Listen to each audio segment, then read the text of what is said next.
नमस्कार दोस्तों, स्वागत है आपका आज के इस वीडियो में। वीडियो होने वाला है बहुत ही इंटरेस्टिंग, वीडियो पूरा देखिएगा। भले ही मार्केट थोड़ा डाउन चल रहा है, थोड़ा बियरिश मोड में चल रहा है, फियर एंड गिल्ड इंडेक्स 11 तक आ चुका है, लेकिन स्टिल इंडिया में एक बहुत बड़ी गुड न्यूज आई है क्रिप्टो को लेकर के। गुड न्यूज दोस्तों ये है कि मद्रास हाई कोर्ट ने एक केस में क्लियरली बोला है कि क्रिप्टो जैसे कि XRP अब इंडिया में लीगल प्रॉपर्टी माना जाएगा। ये केस बेसिकली एक यूजर का था जो वजीर एक्स का यूजर था, जिसने अपने वॉलेट में 3000 से ज्यादा टोकन बाय किए हुए थे। और हम सबको पता है कि वजीर एक्स लास्ट ईयर हैक्ड हुआ था, उसके बाद काफी लोगों के फंड्स वहां पर फ्रीज हो चुके हैं।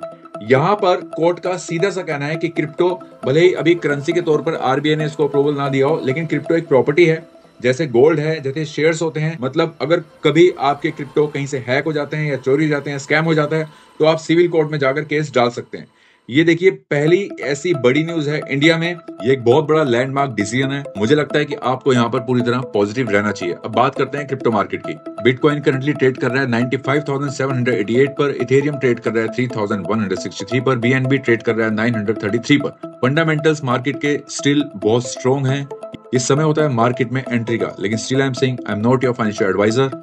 अगर आपको क्रिप्टो करेंसी मार्केट में इन्वेस्टमेंट करनी है तो किसी फाइनेंशियल एडवाइजर से एक बार कंसल्ट जरूर करें, या फिर अपनी रिसर्च करें, उसके बाद ही कुछ पैसा लगाइए, क्योंकि क्रिप्टो करेंसी मार्केट में रातों रात आपका बहुत बड़ा नुकसान भी हो सकता है। तो दोस्तों आज हम बात करने वाले हैं फंडामेंटली कॉइन्स के बारे में।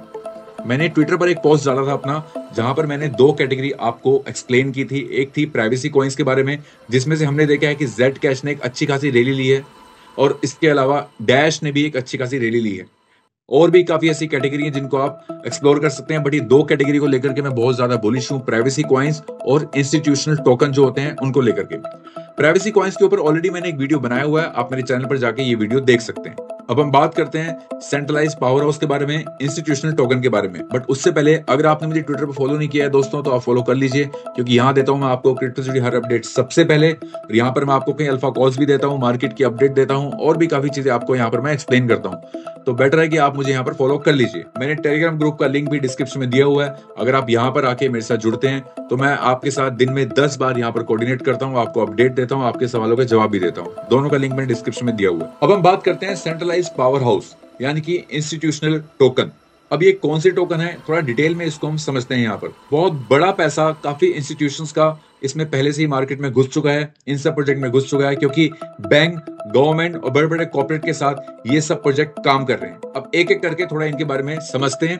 मैं सबसे पहले बात करता हूं XRP की, जो करंटली अभी ट्रेड कर रहा है 2.259 सेंट पर। पहले इसकी इन्फो में हम जाएंगे, यहाँ पर डिटेल में समझेंगे थोड़ा सा। ये कि मार्केट कैप है इसका 135 बिलियन का, टोटल सप्लाई है इसकी 99 बिलियन की, और सर्कुलेशन में इसके 60% टोकन है। अब करता क्या है XRP, पहले इसके बारे में बात करते हैं। देखिए XRP बेसिकली रिपल का एक नेटिव टोकन है, जो रिपल नेट पर लिक्विडिटी प्रोवाइड करता है। बैंक से बैंक इंटरनेशनल पेमेंट बहुत ही इंस्टेंटली, जल्दी ही ये सेटल कर देता है। ये इसका रियल यूज केस है और कंप्लीटली लीगलाइज्ड है, क्योंकि यूएस में SEC ने 2023 में इसके ऊपर केस खत्म कर दिया था। उसके बाद इसमें एक अच्छी खासी रैली हमें देखने को मिली थी।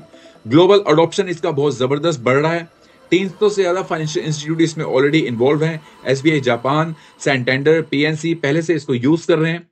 अगर आने वाले टाइम में ISO 20022 ग्लोबल स्टैंडर्ड बनता है तो XRP उसका डिफॉल्ट ब्रिज बन सकता है। तो XRP पर एक बार आप अपनी रिसर्च जरूर करें। अब ये XLM बेसिकली आप XRP का भाई समझ लो, उसका कजन समझ लो, उसका सस्ता भाई समझ लो। फोकस है इसका पर्सनल रेमिटेंस और माइक्रो पेमेंट्स के ऊपर। पार्टनरशिप इसकी बड़े बड़े ब्रांड के साथ है, IBM, world wire, XLM use करते थे, अब थोड़ा शिफ्ट हुआ है, नेटवर्क पर ज्यादा एक्टिव रहता है। रियल यूज केस इसका ये है कि यूक्रेन गवर्नमेंट ने स्टेलर पर ई-हार्मनिया प्लांट किया हुआ है। मनीग्राम, सर्कल, USDC भी नेटवर्क यूज करते हैं।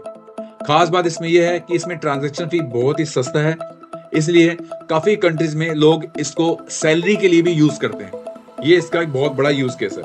अफ्रीका और एशिया में CBDC टू CBDC ब्रिज के लिए ये बहुत स्ट्रॉन्ग कंटेंडर है। XLM का करंटली प्राइस चल रहा है 0.26 सेंट पर।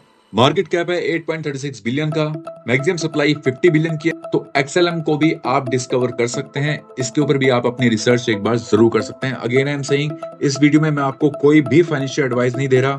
आपको जो भी इन्वेस्टमेंट करनी है अपनी रिसर्च करने के बाद करें, क्योंकि क्रिप्टोकरेंसी मार्केट हाईली वोलेटाइल है। अगला कॉइन बताने से पहले आपसे कहना चाहूंगा कि अगर आपने अभी तक बाइनेंस में अपना अकाउंट ओपन नहीं किया है तो आप अपना अकाउंट ओपन कर लीजिए, क्योंकि बाइनेंस क्रिप्टो करेंसी की दुनिया में सबसे बड़ा और नंबर 1 एक्सचेंज है, जहां पर आपको हजारों क्रिप्टो करेंसी मिल जाती हैं।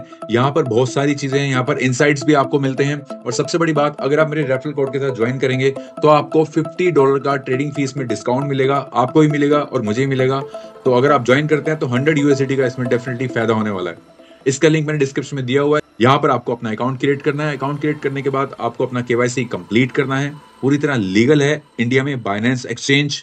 उसके बाद आप यहाँ इजीली डिपॉजिट कर सकते हैं और ट्रेड कर सकते हैं। इसके लिए मैंने ऑलरेडी एक वीडियो बनाया हुआ है, आप वो वीडियो जाके चेक कर सकते हैं। अब हम बात करते हैं हडेरा की, जिसका टिकर है HBAR। हडेरा हैश ग्राफ है, बेसिकली हैश ग्राफ टेक्नोलॉजी है। 10,000 ट्रांजैक्शन पर सेकंड ये करते हैं, बहुत फास्ट पेमेंट है इनका। गवर्निंग काउंसिल है Google, IBM, Boeing, LG, Dutch telecom. 40+ global इसमें ज्वाइंट्स हो चुके हैं, इनके साथ जुड़ चुके हैं। रियल यूज केस का यह है कि अवेरी डेनिसन सप्लाई चेन ट्रैकिंग है, सर्विस करता है, टोकनाइज टिकटिंग करता है, ESG टोकन ट्रायल है। ग्लोबल अडॉप्शन इसकी भी बहुत जबरदस्त बढ़ रही है, इसके ऊपर भी आप रिसर्च कर सकते हैं। करंटली ट्रेड कर रहा है 0.15 सेंट पर। मार्केट कैप है इसका 6.62 बिलियन का। मैक्सिमम सप्लाई है इसकी 50 बिलियन की और सर्कुलेशन में इसके 42 बिलियन टोकन है मार्केट में। तो डेफिनेटली आप इसके ऊपर भी अपनी रिसर्च कर सकते हैं। बाइनेंस को अगर आपने अभी तक ज्वाइन नहीं किया तो आप ज्वाइन कर लीजिए, लिंक मैंने डिस्क्रिप्शन में दिया हुआ है। मेरे टेलीग्राम ग्रुप को ज्वाइन कीजिए, उसका लिंक भी डिस्क्रिप्शन में दिया हुआ है। मुझे ट्विटर पर फॉलो कीजिए, उसका लिंक भी डिस्क्रिप्शन में दिया हुआ है। अगर आपके किसी भी तरह के कोई सवाल हैं किसी क्रिप्टो प्रोजेक्ट को लेकर के तो आप उससे कमेंट में पूछ सकते हैं। आप मुझसे टेलीग्राम ग्रुप पर आकर बात कर सकते हैं डायरेक्टली, जहां पर मैं देता हूं आपके सभी सवालों के जवाब। वीडियो अच्छा लगा दोस्तों तो वीडियो को लाइक करना और कमेंट में बताना कि आप कौन से प्रोजेक्ट को कंसीडर कर रहे हैं आने वाले टाइम के लिए। Thank you.